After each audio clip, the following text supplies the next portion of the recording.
Georges Gracian pour y être reçu par le CSB Limois en quête de points. Après avoir mené puis s'être fait rejoindre par les Lamantinois, les hommes de Jean.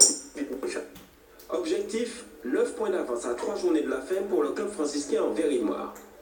Pas de temps à perdre donc, il se montre dangereux par Kevin Tesfield d'entrée. Mais dans ce premier quart d'heure, ils doivent tout de même se méfier des Lamantinois. Le CSB Limois se procure cette occasion. Un tour au-dessus, les franciscains ouvrent logiquement la marque à la 36e minute par son buteur maison, Kevin Tesfield. Une ouverture du score qui va réveiller les Lamantinois. Dans la minute qui suit, ils sont à 2 doigts de l'égalisation par Patrick Persin.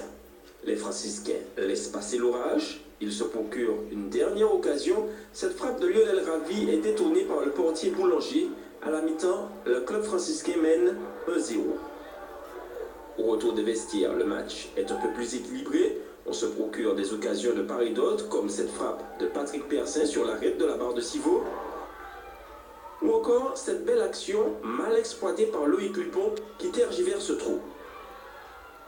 À la 60e minute, le club franciscain double la mise suite à ce coup franc, mais Sagetti aux minutes de la fin.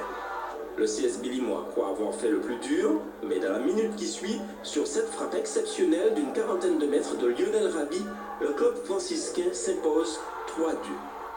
Les hommes de Civaux ont fait un pas quasi définitif vers le titre. On profite quand même du match perdu par le club colonial qui est deuxième, donc ça nous donne 9 points d'avance. C'est sûr que c'est mieux pour nous.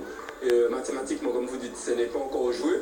On va rester sérieux, on va encore jouer le match la semaine prochaine, peut-être justement pour finaliser les choses. Et puis aussi préparer la finale de la Coupe de Marseille qui viendra le mardi après. On a réussi à avoir un début partout. Après, quand même, pas mal de soucis sur la première mi-temps.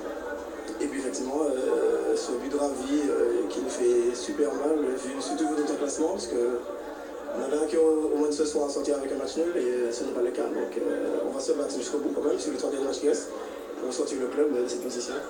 À 3 journées de la fin du championnat de DH, les choses semblent se dessiner en bas comme en haut de tableau. Dans les 2 autres rencontres, à la